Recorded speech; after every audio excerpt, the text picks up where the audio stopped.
چیز کا ایک لازم ذات ہے، وہ لازم ذات کبھی اس چیز سے جدا نہیں ہو سکتا. آگ ہے وہ ہمیشہ جلائے گی. تو آگ سبب ہے، علت ہے، اور جلانا معلول ہے، وہ کاز ہے، یہ ایفیکٹ ہے. دونوں کو جدا نہیں کیا جا سکتا. لہذا کسی ایسی آگ کا تصور ممکن نہیں جو جلائے نہیں. یہ اسحاق نیوٹن کا نظریہ. اور اسی طرح دنیا کے اندر سارا کام جو ہے وہ علت اور معلول کے نظریے پر مبنی. یہ جب نظریہ آیا تو ہمارے وہی روشن خیال لوگ پیدا ہوئے.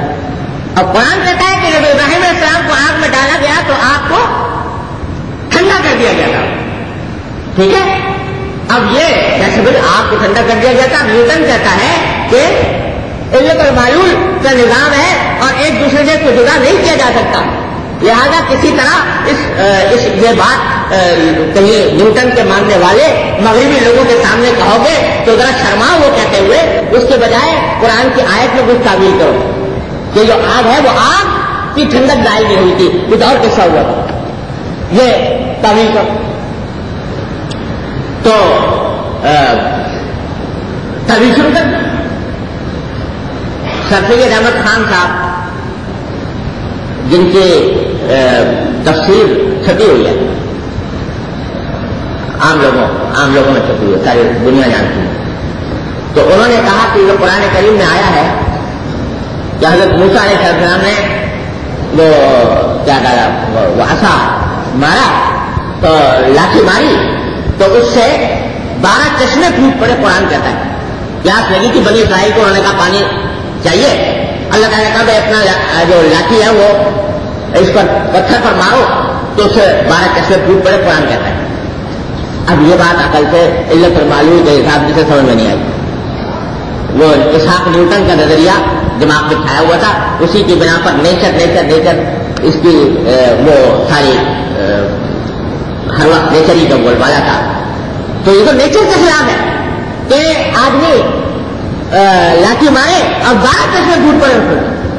تو قرآن میں کچھ تعبیر کرو. کیا تعبیر کی؟ انہوں نے کہا فضرب بعصاک الحجر. اس کے معنی یہ ہے اپنی لاٹھی ٹیک کر پہاڑ پر چڑھ جاؤ. سمجھا؟ فضرب بعصاک الحجر، لاٹھی ٹیک کر پہاڑ پر چڑھ جاؤ. حجر کے معنی پہاڑ کر دیے اور اضرب بعصاک کے معنی کر دیے کہ لاٹھی ٹیک کے پہاڑ پر چڑھ جا. اور جب تو پہاڑ پر چڑھے گا تو وہاں 12 چشمے نظر آئیں گے تجھے جو پہلے سے پھوٹے ہوئے. یہ تفصیل کر دی فضرب بعصاک الحجر. اور پھر آگے فن فجرت من 12 آئینہ.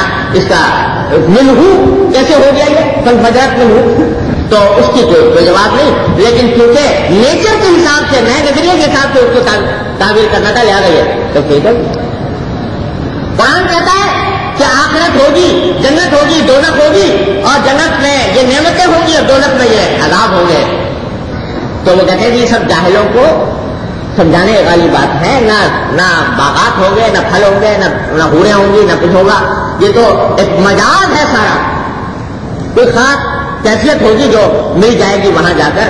اور یہ کیوں ہو رہا ہے سارا کہ اسحاق نیوٹن کا نظریہ دنیا پر چھایا ہوا ہے، اس سے مرعوب ہو کر روشن خیالی کا تقاضا یہ سمجھا گیا کہ قرآن کی نصوص میں تبدیلی کر دو، اسحاق نیوٹن کے نظریے کو مان لو.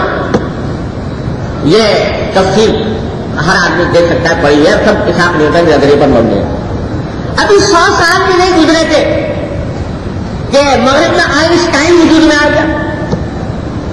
آئنسٹائن آیا تو اس نے نظریہ یہ پیش کیا کہ اس کائنات میں علت و معلول کا کوئی وجود نہیں اور کوئی جتنے کام ہو رہے ہیں اس میں کون نہیں کا کوئی دخل نہیں ہے. یہ سب کچھ نظریہ اضافت جس کو کہا جاتا ہے، یہ اضافت کا نظریہ ہے.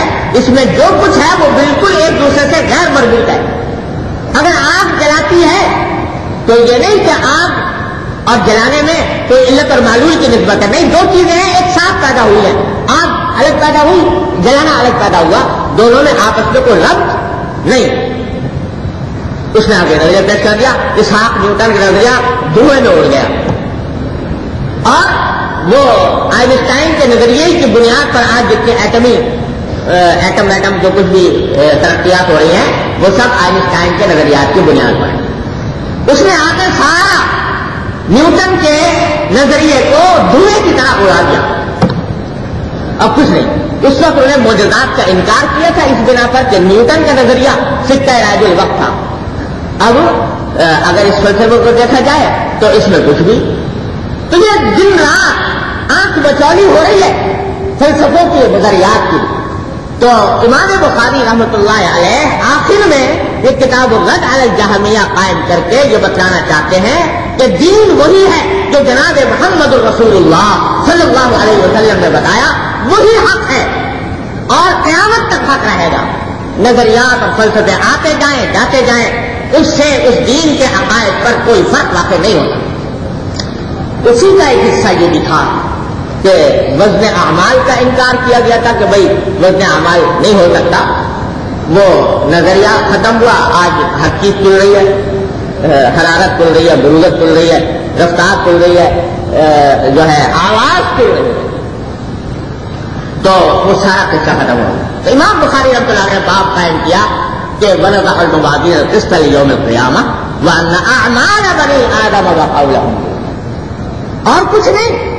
زور دیکھو, زور اعمال پر ہے. وان اعمال بنی آدم وقولهم یوزن, اور کچھ نہیں, اعمال ہی تولیں گے جو اللہ تبارک و تعالیٰ اپنی ترازوؤں کے ذریعے تولے گا, نیکیوں کو بھی اور بدیوں کو, برائیوں کو. ایک تو مقصد یہ, میں نے کہا دو مقصد سمجھ میں آتے ہیں. ایک تو یہ, اور دوسرا مقصد بھائی یہ ہے وہ تو ہے پہلا مقصد عقیدے سے تعلق رکھنے والا, دوسرا مقصد ہے عمل سے تعلق, کہ سب کچھ پڑھ تو لیا, سارے دین کی باتیں پڑھ لی, جناب رسول اللہ صلی اللہ علیہ وسلم کی تعلیمات سے باخبر ہو گئے, لیکن یاد رکھو جب آگے جاؤ گے تو یہ محض پڑھ لینا کافی نہیں ہوگا, یہ کام نہیں آئے گا.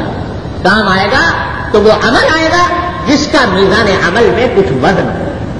لہذا اس کی فکر کرو کہ اب جب باہر نکلو تو اخلاص کے ساتھ اللہ کے دین کے لیے کام کرنے والے بنو, کیونکہ وزن اعمال میں پیدا ہوتا ہے. کیسے؟ امام بخاری کی زبان میں کہتا ہوں کہ اس طرح کہ اگر یہ معلوم کرنا ہو کہ اعمال میں وزن کیسا ہوتا ہے تو میری پہلی حدیث دیکھ لو جو شروع میں نکالی تھی کہ انما اعمال بالنیات, نیت اگر صحیح ہوگی, اچھی ہوگی, چھوٹے سے چھوٹے عمل کے اوپر اللہ جل جلالہ بڑا عظیم ثواب عطا فرما دیتے ہیں.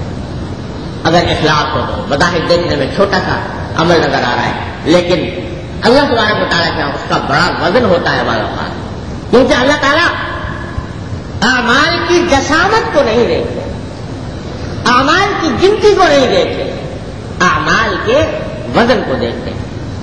اور اگر چھوٹا سا عمل ہو مگر اخلاص کے ساتھ ہو تو اللہ تبارک و تعالیٰ اسی پر فضل فرما دیتے ہیں. لہٰذا یہ سبق ہمیں آپ کو دینا چاہتے ہیں کہ بھائی جو کام کرو اللہ کو راضی کرنے کے لیے کرو. اور اللہ نے ہمیں دین ایسا دیا ہے کہ صبح سے لے کر شام تک کی زندگی میں کوئی بھی چیز ایسی, کوئی بھی عمل ایسا نہیں ہے جس کو ہم اخلاص کے ذریعے اور صحیح نیت کے ذریعے عبادت نہ بنا سکیں اور اس کے اوپر اجر حاصل نہ کر سکیں.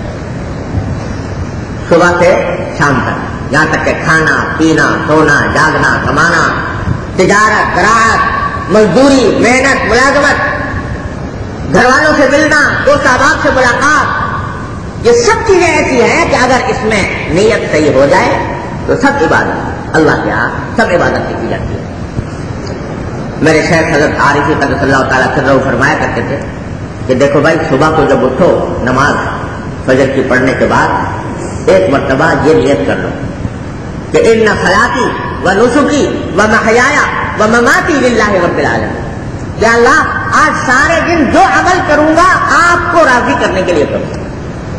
میری نماز, میری عبادت, میرا جینا, میرا مرنا, جو کچھ ہوگا ہے اللہ آپ کے لیے ہوگا, رب العالمین کے لیے. پہلے سے صبح سے نیت کر لو. کھاؤں گا تو اس لیے کھاؤں گا کہ میرے نفس کا حق ہے اور اسے تقویت حاصل کر کے میں اپنے فرائض کو بجا لاؤں. ملازمت کو جاؤ, مزدوری کو جاؤ, کمائی کے لیے جاؤ, اس لیے سے جاؤ کہ اللہ تبارک و تعالیٰ نے فریضہ مجھ پر عائد کیا ہے اور نبی کریم صلی اللہ علیہ وسلم کی سنت ہے لہذا کر رہا ہوں.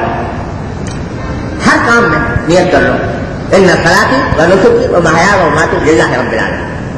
یہ نیت یہ ہر روز صبح کو کر لو. اور ساتھ میں یہ بھی سمجھ لیں کہ جب ایک مرتبہ اجمالی طور پر نیت کر لی جائے تو اس میں اللہ تعالیٰ نے اتنی سہولت رکھی ہے کہ جب تک اس کے معارض نیت نہیں آ جائے گی وہ نیت قائم رہے گی,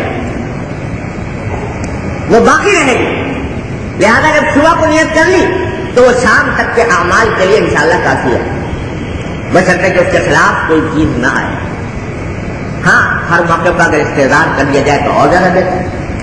تو امام بخاری رحمۃ اللہ علیہ یہ فرمانا چاہتے ہیں کہ اپنے اعمال کے وزن کی فکر کرو اور اپنے ہر کام میں اخلاص کو مد نظر رکھو. اور خاص طور سے اہل علم کے لیے جو دین کا کام کرنے کے لیے نکلے ہوں ان کے لیے خاص طور پر اس لیے اس کی اہمیت ہے کہ بسا اوقات جو دین کی خدمت کے لیے نکلتا ہے یا اجتماعی کاموں کے لیے نکلتا ہے تو اکثر و بیشتر شیطان اس کی راہ اس طرح مارتا ہے کہ لوگوں میں مقبولیت کس طرح حاصل ہوگی, لوگوں میں شہرت کیسے ہوگی, لوگ کس طرح میرے معتقد بنیں گے, یہ سوچ دل میں پیدا کر دیتا ہے. یہ کام کروں گا تو عوام میں خود مقبولیت ہوگی.